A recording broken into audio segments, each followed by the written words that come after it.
Ce message vous est présenté par l'Assemblée chrétienne Le Tabernacle. www.letabernacle.net. Mystère du Messie révélé. Le mystère du Messie révélé. Vous savez, nous avons une grâce particulière d'avoir cette révélation de qui est le Messie. Parce que dès les temps anciens, Israël portait en lui-même, ce peuple portait en lui-même cette espérance d'un jour voir le Messie venir accomplir toutes choses qui étaient écrites de lui dans la Torah de Moïse, dans les autres écrits et de tout ce qui avait été dit de la part des prophètes. Et cette vision qu'a Jean dans le ciel de ces 4 animaux, il n'est pas le seul à la voir, n'est-ce pas? Ézéchiel aussi eut cette vision. 4 animaux, un homme, un lion, un aigle et un taureau, un bœuf ou un veau.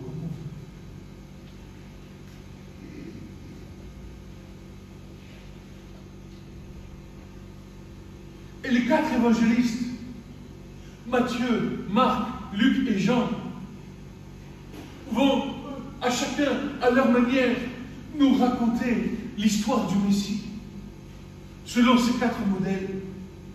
Matthieu va commencer son évangile par une longue généalogie qui nous témoigne de la descendance de Jésus depuis le sein de Marie jusqu'à remonter Abraham, notre Père.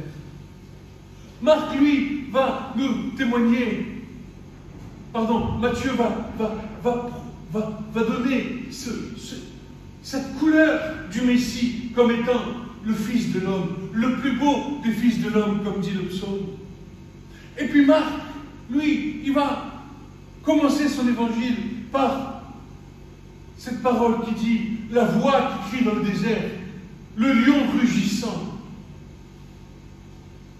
Il nous présente Jésus comme ayant autorité sur les hommes et sur les esprits, le roi des rois, le Seigneur des seigneurs sur terre. Et puis Luc, lui, va commencer son évangile par la sacrificature de Zacharie dans le temple. Et il va nous présenter le Messie, sacrificateur, serviteur de l'Éternel, consacré. Car le bœuf, dans l'Écriture et dans le livre du Lévitique particulièrement, était l'animal qui devait être sacrifié pour la consécration des sacrificateurs. Et puis Jean va commencer son évangile, lui, d'une manière spirituelle. Il va commencer son évangile par ceci. Au commencement était la parole était Dieu, et la parole était auprès de Dieu. Ainsi est la représentation de l'aigle de ces 4 animaux. Et nous avons cette grâce particulière, car si nous connaissons ces choses, si nous regardons ces 4 évangiles, nous voyons Jésus de 4 manières différentes, accomplissant la parfaite volonté de son Père à l'égard de toute l'humanité. Messie réservé dans les cieux, pour les temps à venir. Messie réservé dans les cieux, encore aujourd'hui, pour le jour de son retour. Et c'est en quoi nous espérons, n'est-ce pas? Ce après quoi nos âmes soupirent. Parce que il nous a choisis, il nous a aimés, il nous a environnés de toutes parts. Il a ordonné à ses anges de nous garder.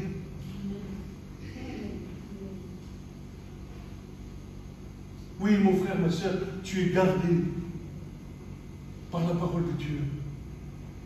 Tu es gardé par le Messie qui lui commande à ses anges de se mettre devant toi et de te protéger de tous tes ennemis. Amen. Amen. J'ordonnerai à mes anges qu'ils te portent de peur que ton pied ne heurte contre une pierre, dit l'Écriture.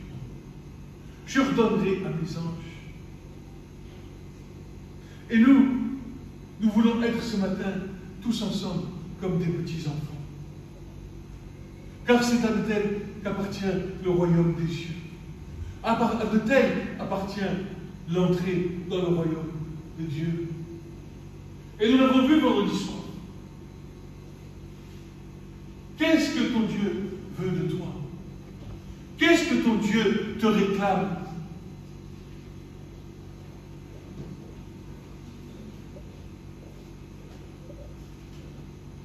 Ce n'est pas que tu fasses de grandes choses.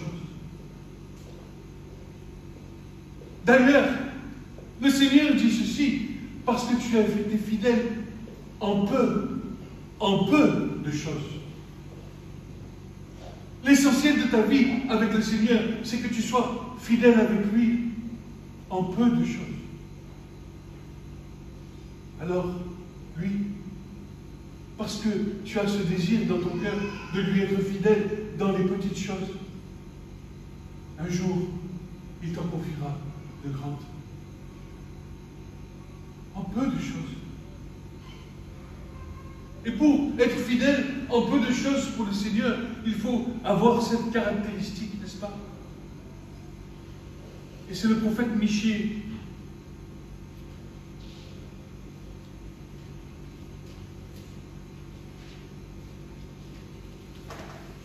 à son chapitre 6.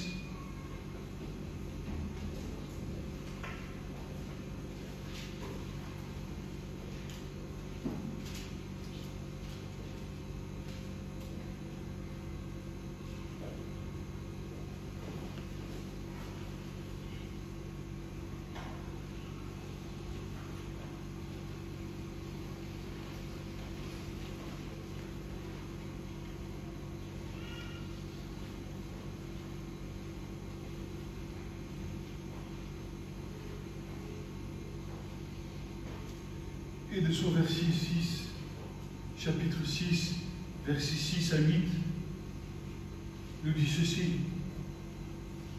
Avec quoi m'approcherai de l'Éternel? M'inclinerai-je devant le Dieu d'en haut? M'approcherai-je de lui avec des holocaustes?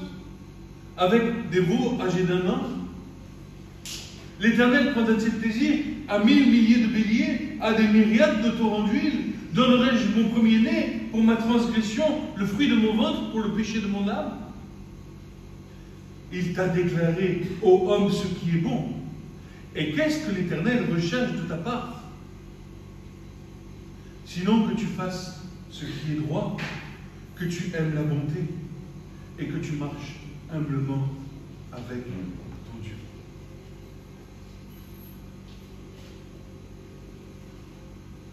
Peu de choses. Tu as été fidèle en peu de choses. Comme un petit enfant.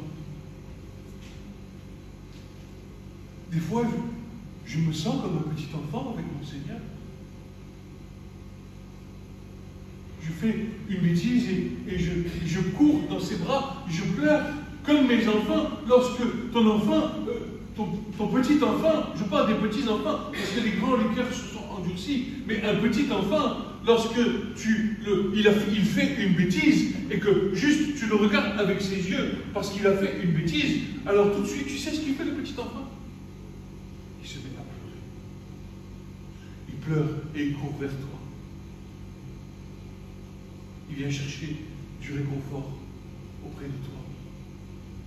Eh bien, parfois je me sens comme ça, comme un petit enfant qui vient chercher du réconfort auprès de son papa, auprès de son Père qui est dans les cieux. Parce que lorsque nous regardons à sa sainteté, que pourrions-nous revendiquer, n'est-ce pas? Même le plus saint des hommes sur terre n'atteindra pas la sainteté de Dieu qui est dans les cieux. Alors, l'Éternel nous dit, soyez des petits enfants. Soyez des petits enfants. Approchez-vous de lui avec confiance.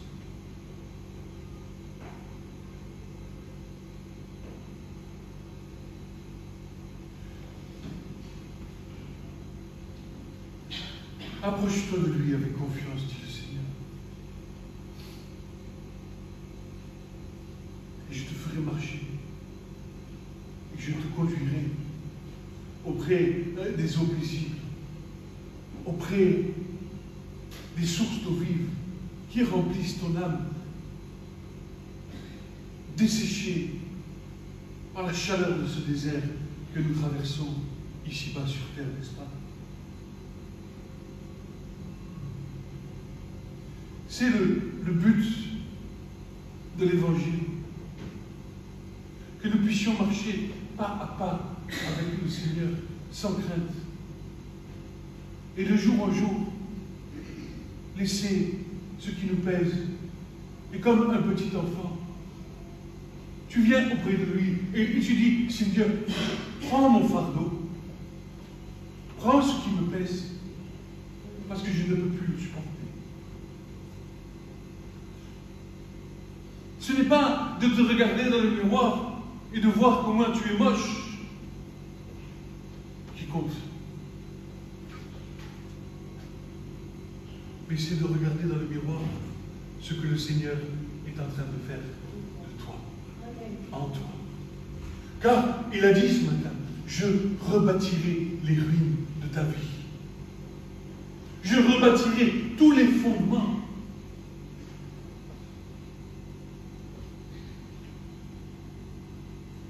Car c'est moi qui fais le vouloir et le faire en toi. C'est moi qui fais les choses.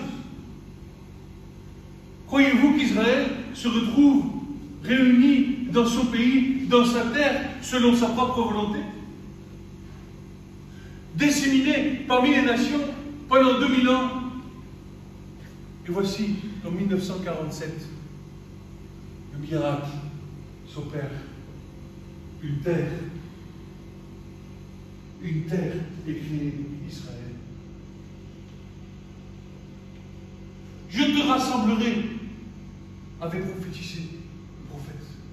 Je te rassemblerai des quatre coins du monde, et je te ferai revenir à Jérusalem. Je te ferai revenir à Sion. Croyez-vous que nous sommes capables de quoi que ce soit?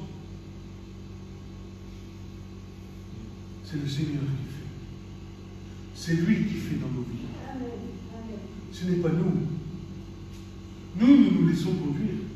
Nous avons été sanctifiés par la foi en son nom, nous dit l'Écriture. Paul dira ceci, vous avez été mis à part, j'ai été mis à part. Sanctifiés par la foi dans le nom de Jésus. Et c'est cette foi qui nous fait marcher de jour en jour, de gloire en gloire, avec le Seigneur l'Esprit. C'est cette foi qui nous donne le moteur de notre marche. Mais si tu perds la foi, alors le processus de transformation s'interrompt.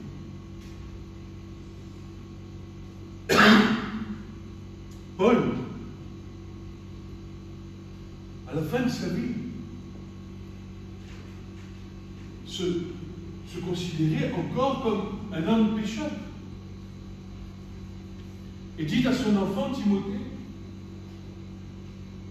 ça y est Timothée, je sais que l'heure de mon départ est proche, mais j'ai gardé la foi jusqu'au bout. Désormais, la couronne de gloire m'est réservée. J'ai combattu le bon combat de la foi. Pas j'ai vaincu tous les ennemis, pas je suis un saint homme. Non, j'ai combattu le bon combat de la foi. J'ai gardé la foi jusqu'au bout. Désormais, la couronne de gloire m'est réservée.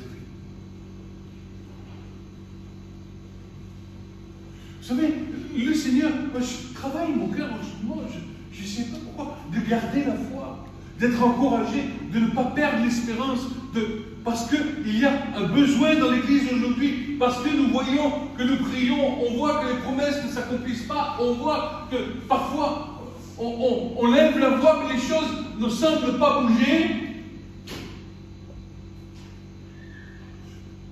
Mais alors résonne dans nos cœurs cette parole que je dis depuis maintenant 3 semaines, peut-être d'affilée. Écoute bien l'Église, parce qu'il faut qu'elle s'entre dans son cœur. Si la promesse tarde, attends-la, car elle s'accomplira certainement.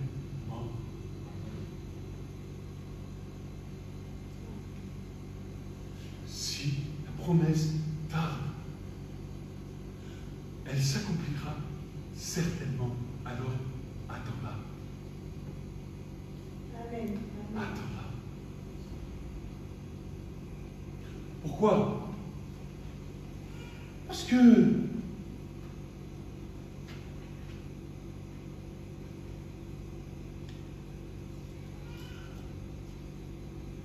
Dieu est fidèle, n'est-ce pas? Dieu ne fait pas les choses à moitié.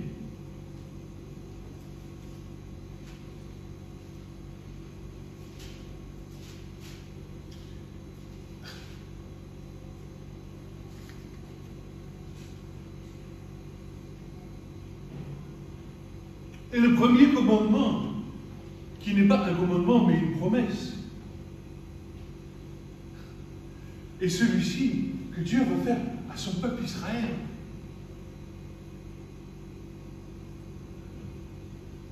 Je suis l'Éternel, ton Dieu, qui te fait sortir du pays d'Égypte.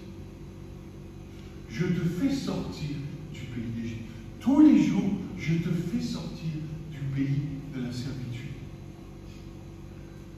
Chaque jour qu'il se renouvelle, le jour d'avant est passé, le jour nouveau est devant toi, et pendant cette journée que le Seigneur te dit, je te fais sortir du pays de la servitude.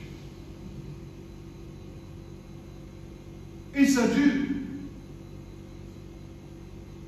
Et quand tu crois en être sorti, tu te dis, j'y ai encore. Mais je vais te dire quelque chose. Toute ta vie, tu sortiras du pays de la servitude. Alors ne dis pas, je ne suis pas comme ci, je ne suis pas comme ça.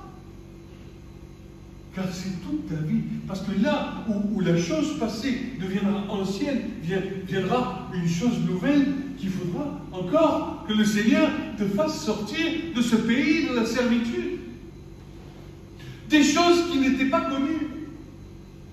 Des choses qui étaient volées parce que Dieu est bon, parce que Jésus te dit, prenez mon joug qui est quoi? Qui est doux et léger.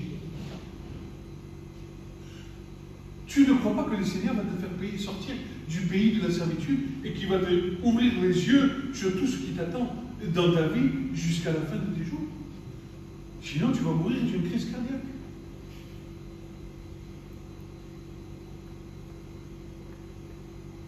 Alors, le Seigneur t'apprend à marcher dans sa promesse.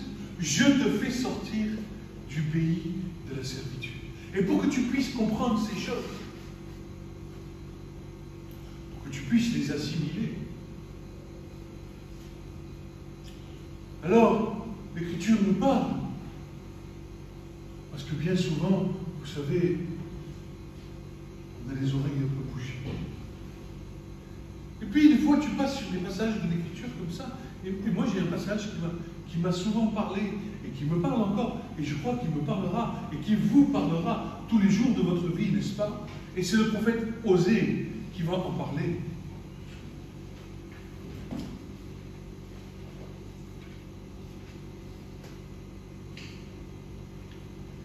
Osée 2, verset 14.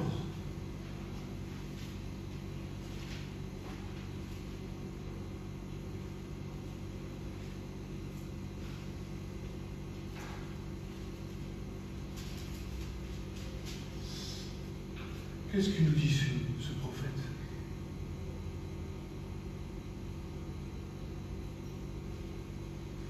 C'est pourquoi, voici moi, je l'attirerai. Il attirera qui? Son peuple. Où? Je l'emmènerai au désert.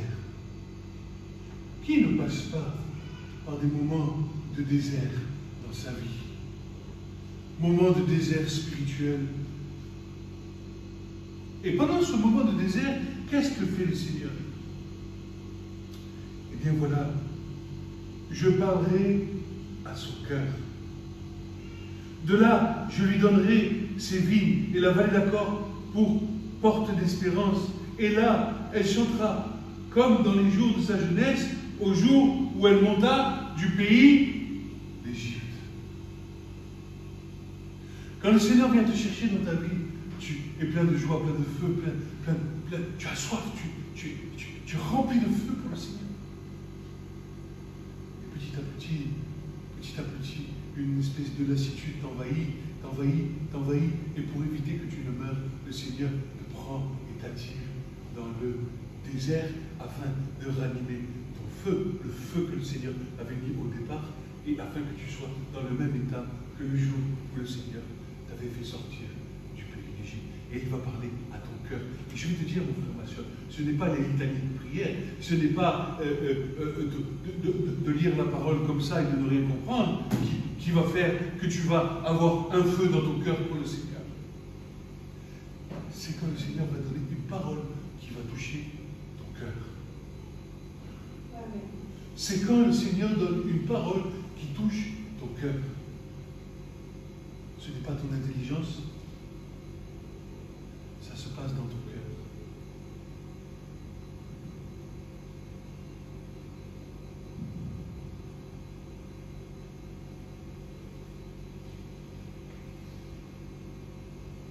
Et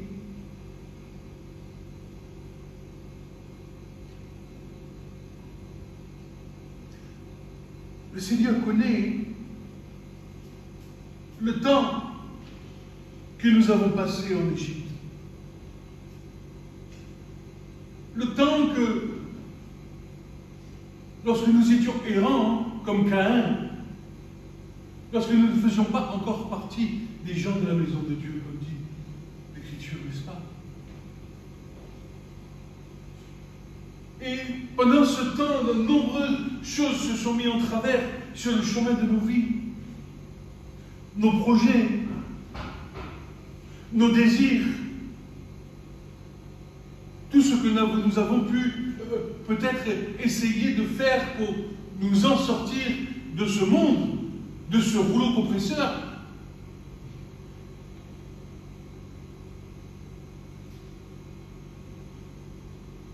C'est pourquoi le Seigneur a besoin dans nos vies, parce que lorsque tu sors d'Égypte et que tu marches dans le désert, tu n'es pas habitué à avoir une pleine confiance dans le Seigneur. Le Seigneur t'attire au désert pour déconstruire tout ce que toi tu avais bâti en Égypte et qui ont parfois tendance à vouloir reprendre le dessus.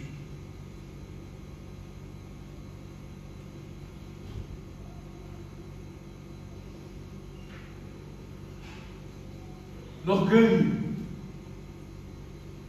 la méchanceté, toutes les choses qui sont nécessaires, et je dis bien nécessaires, dans ce monde pour s'en sortir. Écoute-moi, si dans ce monde tu veux avoir une bonne situation, tu es obligé d'écraser ton prochain. Si tu veux avoir une situation où t'en sortir un salaire et de quoi manger dans ce monde, de quoi vivre, de quoi te satisfaire, tu n'as pas d'autre choix que d'écraser ton prochain. Or, la vie dans le Seigneur est opposée à ces choses. La vie dans le Seigneur est une ferme assurance des choses que l'on espère, la conviction de celles qu'on ne voit pas. La chose existe, et ce en quoi je me repose, je m'approche de Dieu par la foi, qui est le rémunérateur de ceux qui le cherchent. Or, sans la foi, nous dit l'Écriture, il est impossible de lui plaire, car il faut que celui qui s'approche de lui s'approche avec foi. Et nous avons vu tout à l'heure que lui avait tout créé, de A à Z. Et comme je prêchais il y a peut-être un mois en arrière, avant même que le monde fût, les choses étaient déjà présentes, étaient déjà existantes. La pensée primordiale de l'Éternel, avant même qu'un iota de lumière apparaisse dans ce monde, tout était déjà en plan. Vous croyez que Dieu crée des choses comme ça? Les situations par lesquelles nous passons, les connaissait déjà avant, à l'avance. Et lorsque tu marches dans la foi, tu réintègres le plan de Dieu pour ta vie. Tu rentres dans sa pensée.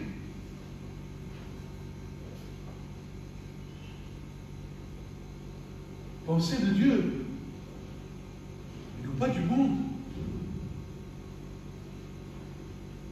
Et la marche par la foi est constante. Il y a un moteur qui t'entraîne, il y a un moteur qui te fait vivre chaque jour. Bien sûr, tu peux faire des erreurs. Bien sûr, tu peux te tromper. Bien sûr, tu peux être dans l'erreur. Mais quand bien même cette erreur serait une erreur, l'Écriture nous dit tout concourt au bien de ceux qui aiment Dieu. Alors tu vois que ton erreur n'est pas une erreur. Mais ton erreur est là pour te faire avancer, pour te faire progresser, pour te faire marcher dans la volonté de Dieu. Et tu vas apprendre de cette erreur, que toi tu considères comme une erreur, mais qui en réalité ne l'est pas. Parce que tu appartiens à l'Éternel. Tu appartiens à l'Éternel. Tout est entre ses mains. Tout est entre ses mains.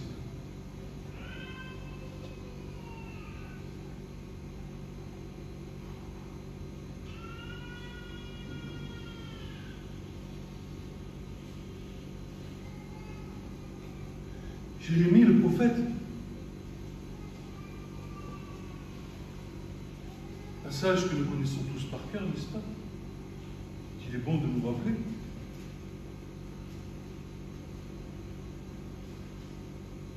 Je crois que ce passage de Jérémie est le passage le plus cité de toute la Bible. Si du moins vous écoutez, vous lisez, vous savez ce que la Bible dit.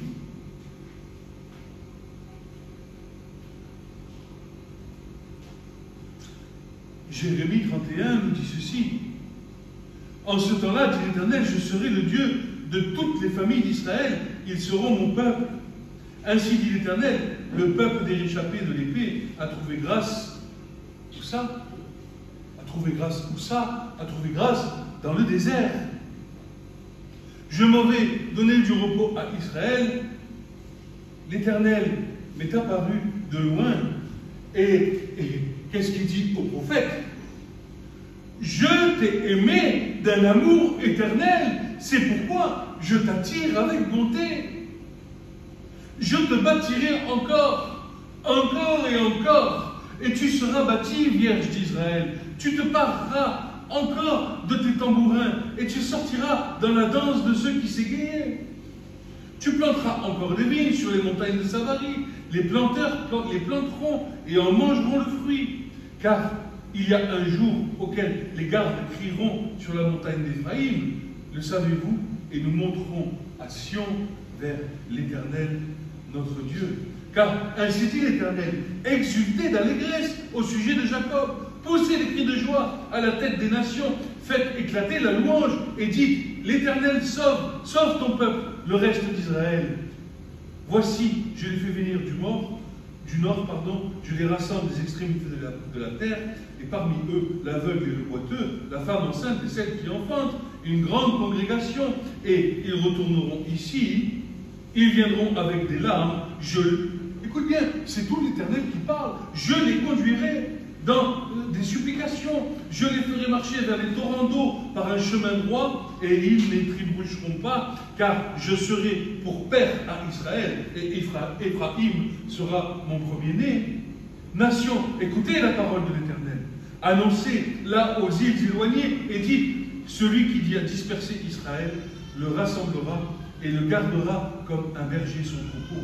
Car l'Éternel a délivré Jacob, l'a racheté de la main d'un plus fort que lui, et ils viendront, exulteront avec des chants de triomphe sur les hauteurs de Sion. Ils afflueront vers les biens de l'Éternel, au blé et au mou, et à l'huile, aux fruits du menu et du gros bétail. Et leurs âmes sera comme un jardin arrosé, et ils ne seront plus languissants. Alors la Vierge se réjouira dans la danse, et les jeunes gens et les vieillards, tous ensemble. Je changerai leur deuil en allégresse, je les consolerai, je les réjouirai en les délivrant de leur douleur. Je rassasierai de graisse l'âme des sacrificateurs, et mon peuple sera rassasié des biens de l'Éternel. Ainsi dit l'Éternel. Ainsi dit l'Éternel. Les promesses de l'Éternel. Je ferai qu'ils seront mon peuple. Je les rassasierai. Je les ferai. Ce n'est pas toi. Ce n'est pas moi. Je t'ai aimé, dit l'Éternel. C'est pourquoi je t'attire avec bonté. Alors,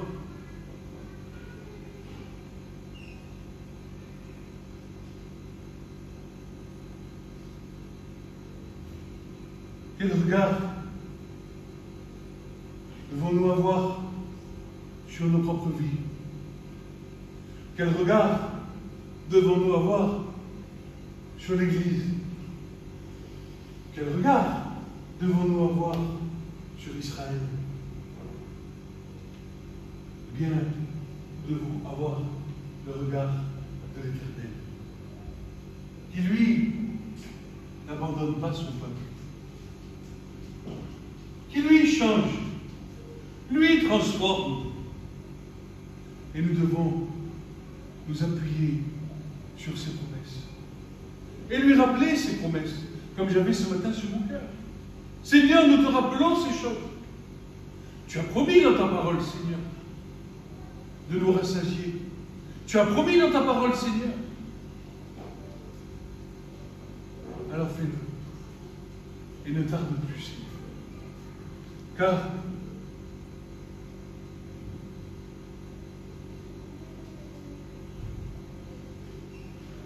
quand bien même nous serions éloignés, toi, Seigneur, tu nous ramènerais. Nous sommes précieux à tes yeux. Tu es précieux aux yeux du Seigneur. Tu as de la valeur devant lui. Alors laisse-le te pétrir et te faire marcher dans ses voies. Laisse-le faire.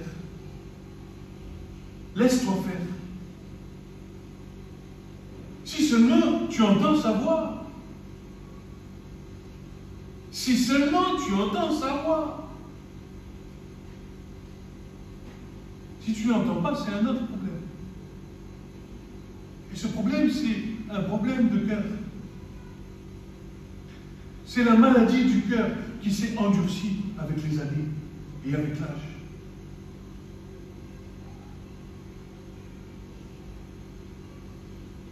Tu as besoin d'entendre la voix de Dieu qui te renouvelle, qui te conduit,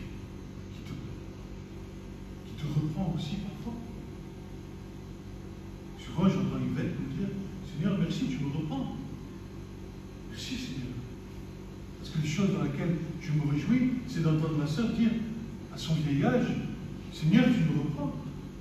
Elle est un témoin pour nous. Même dans un vieil âge, le Seigneur nous reprend. Nous reprend dans les jeunes âges, mais aussi dans le vieil âge. Et je me souviens de mon frère Francis qui nous disait pareil. Mais l'essentiel, c'est d'avoir cherché à plaire au Seigneur. C'est ça l'essentiel. L'essentiel, c'est d'essayer. Si toi tu essayes, alors le Seigneur te fera réussir. Il est ton marchepied. Il est celui sur lequel tu peux t'appuyer. Parce qu'il t'aime. Ah oui, on n'est pas toujours au top de la forme. Je partageais avec un frère en Israël, un enseignant grammairien, et il me disait, parfois, tu es dans le flot de l'esprit, tout va bien.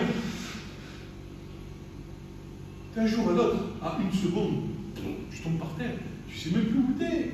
Tu n'as plus cette communion avec le Seigneur, mais c'est pour nous apprendre ce qu'est la marche avec lui. Tu reçois des choses, et d'un coup plus rien. Et le Seigneur te dit, regarde, c'est là que je te reprends, c'est là que je te montre des choses dans lesquelles tu as chuté, dans lesquelles tu as fauté, dans lesquelles je vais te corriger. C'est le Seigneur qui te corrige. C'est lui qui te conduit à la bergerie. C'est lui qui te conduit. C'est lui le berger. C'est lui le bon berger. C'est lui qui connaît tous les dangers du chemin dans lequel tu te trouves.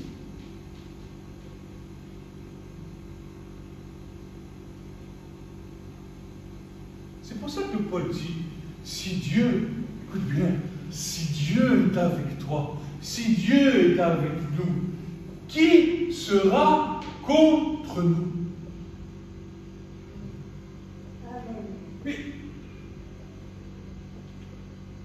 regarde-toi ce en quoi tu as été recréé. Ne regarde pas encore ta vieille nature, elle va pourrir. Elle va finir dans une boîte 6 pieds sous terre. Et poussière, tu retourneras à la poussière. Et toute ta vie, si tu regardes à ce que tu es dans la poussière, jamais tu ne passeras en esprit. Et l'homme créé à nouveau que le Seigneur a fait en offrant sa vie à la croix ne pourra pas trouver sa plénitude à laquelle il doit atteindre. Non pas pour une question de salut, parce que l'acte de salut est posé, mais pour que toi, sur terre, tu puisses marcher dans des voies convenables, dans des voies de bénédiction, dans des voies où justement, qui rejoignent la foi dans laquelle tu marches et que tu sais que tu marches avec Dieu. C'est ça la croissance spirituelle. C'est pas les grandes choses qui se voient. C'est d'avoir la ferme assurance que celui que tu suis et celui que tu tiens à la main, c'est bien celle du Seigneur. Et pas un nouveau d'or qu'Israël a fait dans le désert, n'est-ce pas?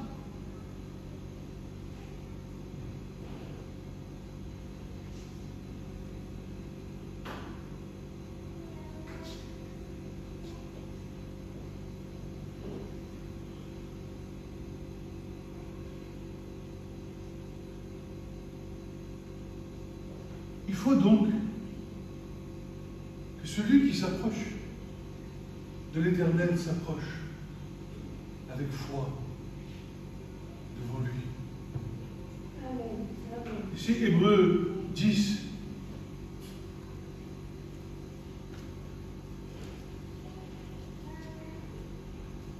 Qui va nous dire ça?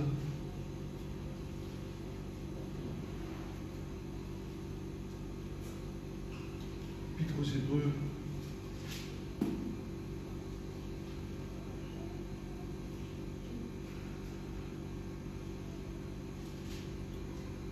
Écoute bien.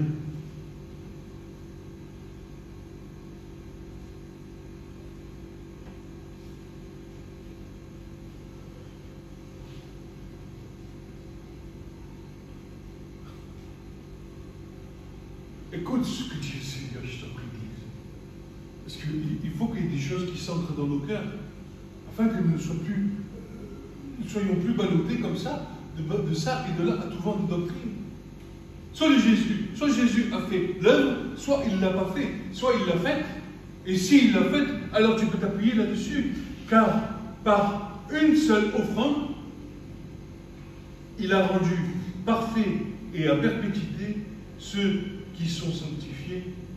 Et l'Esprit Saint aussi nous rend témoignage, car après avoir dit, c'est ici l'alliance que j'établirai avec eux après ces jours-là, dit le Seigneur, en mettant mes lois dans leur cœur, je les écrirai aussi dans leurs entendements. Et il dit, je ne me souviendrai plus jamais de leurs péchés ni de leurs iniquités. Ou alors il y a rémission de ces choses, il n'y a plus d'offrande pour le péché. Ainsi donc, frères, ayant une pleine assurance, une pleine liberté pour entrer dans les lieux saints par le sang de Jésus, par le chemin nouveau et vivant qu'il nous a consacré au travers du voile, c'est-à-dire sa chair, et ayant un grand sacrificateur établi sur la maison de Dieu, approchons-nous d'un cœur vrai, en pleine assurance de foi, ayant les cœurs purifiés, en pleine assurance de foi, ayant les cœurs par aspersion purifiés d'une mauvaise conscience, et le corps lavé d'une eau pure. Le cœur aspercé d'une mauvaise conscience et lavé d'une eau pure. Retenons la confession de notre espérance sans chanceler, car celui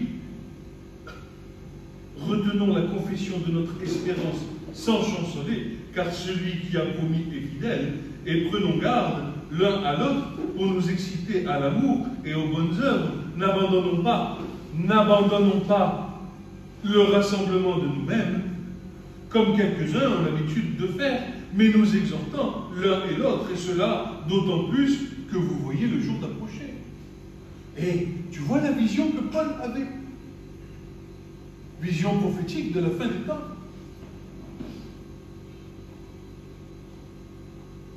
Car, parce qu'il est bon aussi d'entendre la vérité, si nous péchons volontairement après avoir reçu la connaissance de la vérité, il ne reste plus de sacrifice pour les péchés, mais une certaine attente terrible de jugement et l'ardeur d'un feu qui va dévorer les adversaires. Si quelqu'un a méprisé la loi de Moïse, il meurt sans miséricorde sur la déposition de 2 ou 3 témoins, d'une punition combien plus sévère pensez-vous que sera jugé digne celui qui a foulé aux pieds le Fils de Dieu, qui a été estimé profane, le sang de l'alliance par lequel il avait été sanctifié et a outragé l'Esprit de grâce. Car nous connaissons celui qui a dit, à moi la vengeance, moi je rendrai, dit le Seigneur, et encore le Seigneur jugera son peuple. C'est une chose terrible que de tomber dans les mains du Dieu vivant.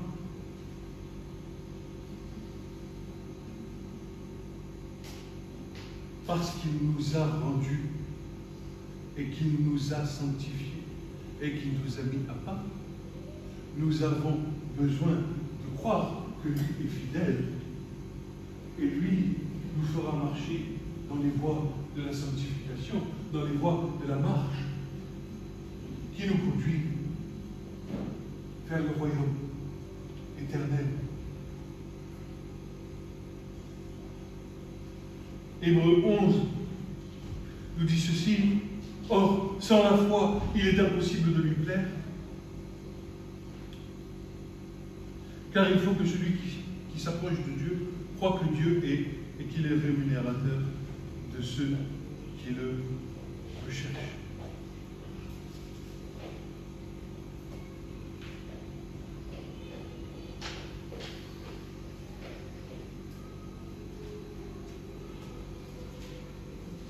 Et enfin, je vais terminer par un psaume. C'est le psaume 116. Il nous dit ceci: j'ai aimé l'Éternel. Amen. J'ai aimé l'Éternel, car il a entendu la voix de mes supplications. Amen. Il a incliné son oreille vers moi. Alors, je l'invoquerai durant mes jours. Les cordeaux de la mort m'avaient environné. Les détresses du Sheol m'avaient atteint. J'avais trouvé la détresse et le chagrin. Mais j'ai invoqué le nom de l'Éternel. Je te prie, ô Éternel, délivre mon âme. L'Éternel est plein de grâce et juste. Et notre Dieu est miséricordieux. L'Éternel garde les simples. J'étais devenu misérable, mais il m'a sauvé.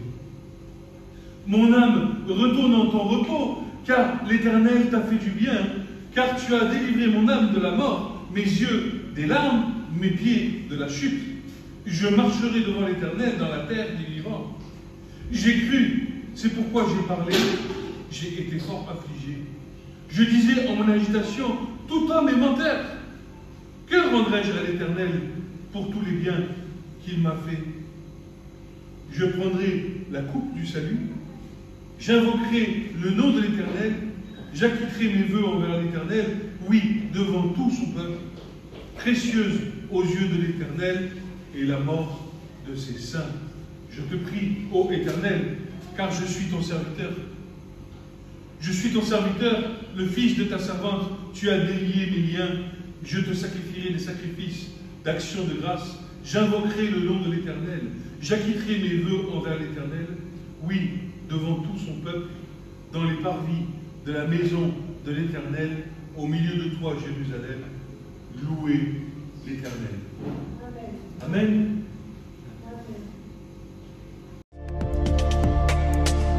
Ce message vous a été présenté par l'Assemblée chrétienne Le Tabernacle.